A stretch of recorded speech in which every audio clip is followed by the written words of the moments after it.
By the early 70s, John Martyn had already begun to showcase his remarkable fusion of electronic and acoustic instrumentation, alongside captivating folk rock songwriting. But it was his 1973 album Solid Air which truly showcased the singular sound he had created, bringing together some of the best musicians of the British folk rock scene to create an album unlike any other. You've been living on solid air. Hello there, it's Warren Hewitt. I hope you're doing marvellously well. Welcome back to another episode of the series. If you haven't already, please subscribe. And if you hit the notification bell, you'll be notified when we have a new video. And if you're into production, you can go to producelikeapro.com and sign up for the email list and get a whole bunch of free goodies. So normally when I do these videos, at the very end, I put in some personal anecdotes of the artists I've maybe seen live or heavily influenced me. But this one I feel like I want to put in early. John Martyn, Solid Air is an album that is incredibly important to me. As a child, when I discovered it, it just influenced me to make music. I wanted to make music that beautiful, music that sounds so incredible. It's got the pop songs of May You Never and the beauty all over it. And we're going to get into that in a few seconds. But I just wanted to say that and also let you know, as a producer, when I'm working with artists such as the Fray or August Arna or James Blunt, the kind of artists that make music which is not necessarily the same as this, but has influences of acoustic elements and beautiful open songs, I use Solid Air all the time as a benchmark. For me, it is a benchmark album of one of the greatest folk rock albums that was ever made, certainly from a British artist. And it's interesting because when I ask other producers and engineers and songwriters and musicians, this always comes up in their top 10. So you may not know this album, but I highly recommend you seek it out. John Martyn was born Ian David McGeechy on September the 11th, 1949 in New Malden, Surrey, England. His parents, Betty and Thomas Patterson McGeechy, were both light opera singers.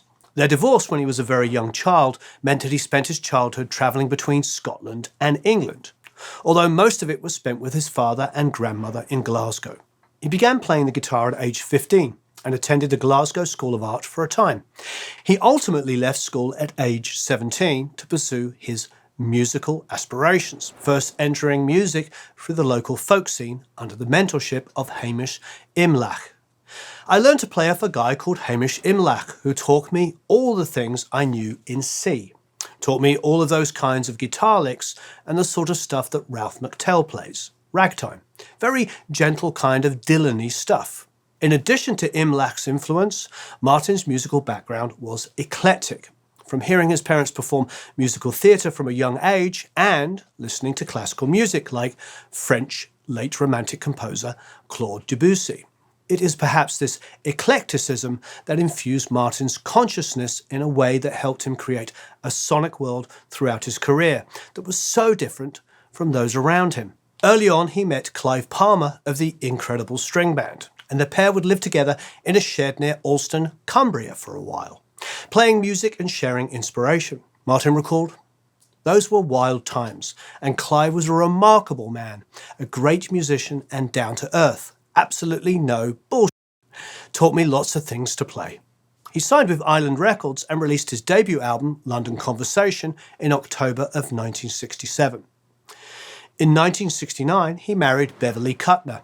They met while Martyn was hired to play guitar for her recording sessions, and the pair would then release several albums together, including their 1970 album, Stormbringer. As a young musician in the folk scene, Martyn created his own signature sound by playing an acoustic guitar through a phase shifter and Echoplex. You can hear this sound on his 1970 Stormbringer album.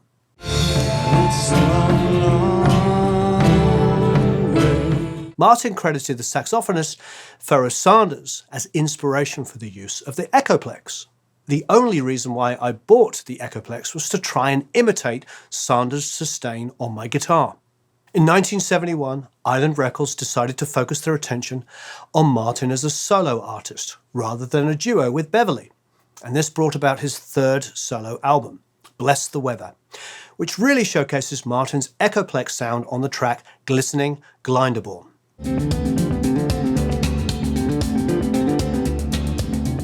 This album brought Martyn increased attention and positive reviews.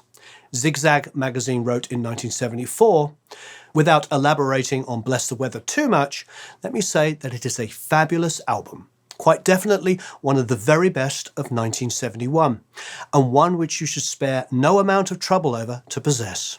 In late 1972, Martyn was back in the studio working on what would become one of the most remarkable and timeless albums, Solid Air. I don't want to know about evil.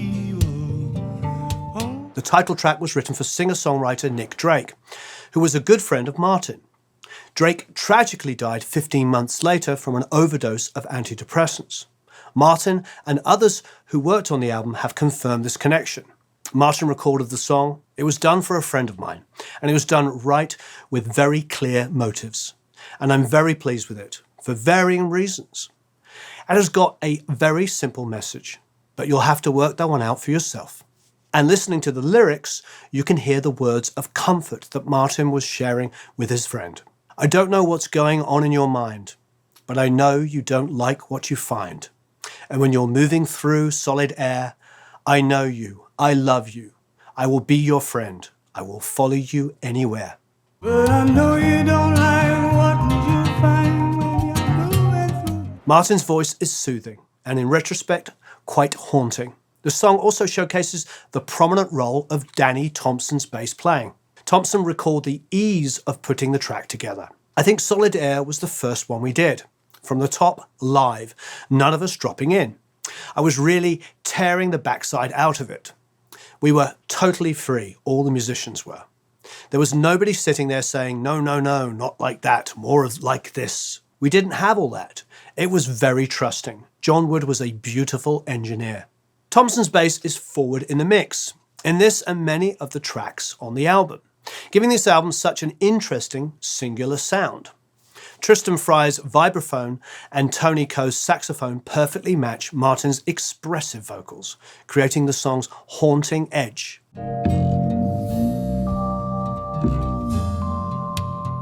Other incredible and long-lasting tracks from the album include Over the Hill, I'd Rather Be the Devil, and May You Never. All songs that remain staples of his live shows for the rest of his career.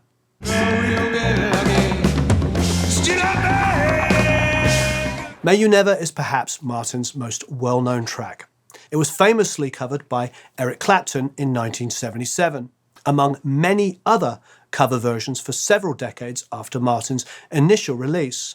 The song was originally recorded and released as a single in 1971, but Martyn wanted to re-record it for inclusion on Solid Air. The lyrics sound like a blessing. It begins, "And may you never lay your head down without a hand to hold. May you never make your bed out in the cold." Interestingly, these lyrics, which act as a recurring chorus for most of the song, change at the end, seeming much more specific and personal. May you never lose your temper if you get in a barroom fight. May you never lose your woman overnight. Martyn's percussive playing on the acoustic guitar drives the song's addictive energy.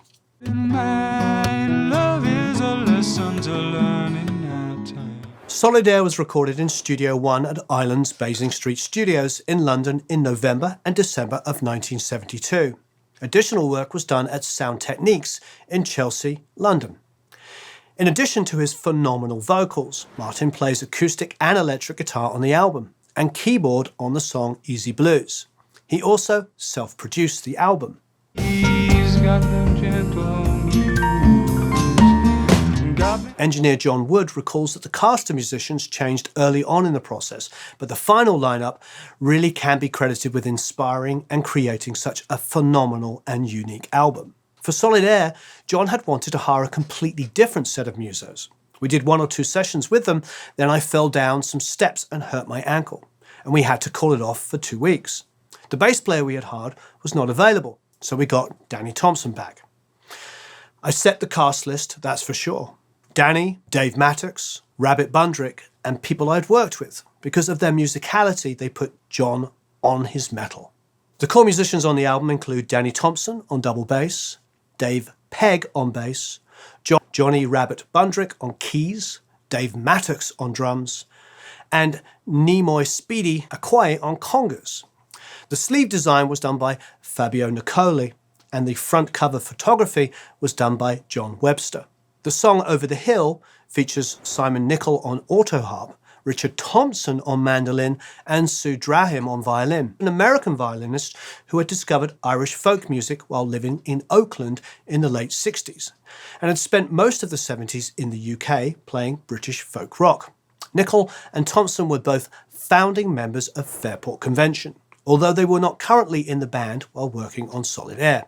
They also weren't the only Fairport Convention members to be part of Martyn's album. Dave Mattox, who provides the incredible drum parts on Solid Air, had played in Fairport Convention from 1969 to 1972.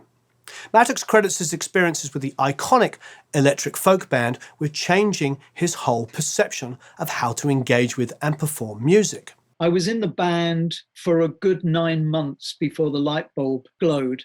I was responding to the music on a literal way, and I realized that they were making some rather good music, and I loved them as people.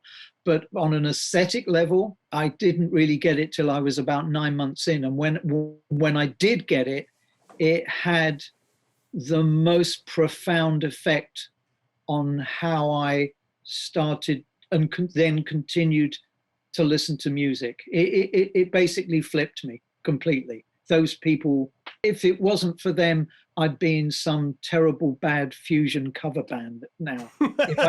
if I was lucky. But they completely changed my sensibility, how I perceive music, what I thought was important about music. They basically taught me how to appreciate songs, songwriting, and let's just say a different approach to music that was less about being clever and more about what one could say. Many of the musicians recall the experience of creating the album fondly. Bundrick explained, "It was almost like a big jam session. Everybody would get to their instruments and he'd start playing. Then we'd just all join in, until all of the stuff just started to gel. John didn't ask anyone to play a certain thing. It was like there was already a spot for you to play in. He would smile every time he heard somebody do a lick that he liked. It was just a great, serious group of guys putting their creativity into what John was emitting. It just gelled. It was absolutely fabulous." Likewise, Mattox also recalls a positive experience. You get somebody who can really sing and can really play, and they've got great songs. It's not false self-effacement to say it doesn't matter whether it's me or Joe Blow playing the drums. All you've got to do is get somebody who can listen and is supportive, because it's the song and the singer that's the everything else is just kind of the stuff underneath that hopefully helps. But when you get songs that good and people that can sing and play that well. The album has also been described as recorded live, with the musicians playing the songs without a lot of fixes or any edits. John Wood, the engineer, who is also credited as a co-producer on the record, said, "All the tracks went down pretty much live. The whole album took a couple of weeks. People would not believe how quickly records like that were made. Solid Air didn't cost more than £7,500. Solid Air was released in February of 1973 to positive reviews. A contemporary review in Sound magazine described the album saying it flows beautifully and shows the entire spectrum of music that John Martyn has at his fingertips. It concluded by calling Martyn one of the most important innovators of his time. In the decades since its release, it has remained an iconic album in the British folk rock scene of the 70s. AllMusic more recently declared that audacious, hypnotic and groundbreaking only begins to describe Martyn's still unique combination of folk, jazz, blues and space rock, wrapped around riveting, unforgettable melodies. Q magazine named it the 67th best British album ever. Its singular sound has captivated music lovers for decades, and it remains one of British folk rock's most important albums of all time. So further to what I was saying earlier on, just how important this album is to the British music scene, how many incredible musicians have gravitated towards this album, plus producers and engineers and writers and everything else. I can just tell you, I was blessed to see John Martyn play many times. When I was super, super young, should I say this? Yeah, I stowed away. Well, I snuck into the Cambridge Folk Festival and got to see him play live. It was absolutely incredible. I took a train up there on my own, got to see him play live, and then slept under a tree in the pouring rain, and then walked to the train station and went back home. It was incredible.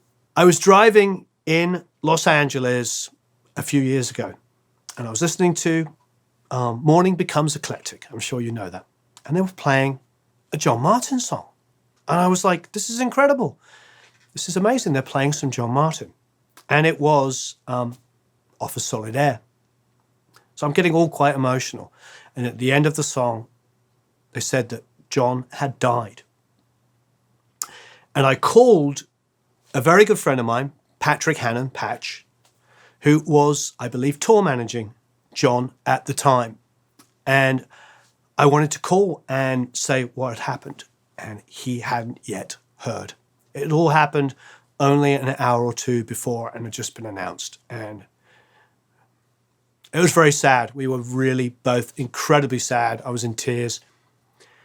It's hard to explain because not all of these albums are global. This is an album that was really big in the UK, in Britain. You know, John identified as being Scottish. Even though he was born in London, you know, he grew up in Scotland. He spent most of his time there. And he's very much a British and, I would say, sort of the Isles. You know, there's Irish music mixed in there. There's British folk music of both Scottish and English, but definitely Irish as well. He was very much a true folk artist. And I do know lots of Europeans that are huge fans, Australians and Canadians and, you know, people in New Zealand. And there are people over here that know him. And I just hope, just in some small way, we can help turn on more of you to his incredible music. So I implore you, please go and listen to Solid Air by John Martyn. You will absolutely love it. Thanks ever so much for watching. So long, farewell, auf Wiedersehen, au revoir, adios, adio, tschüss, goodbye.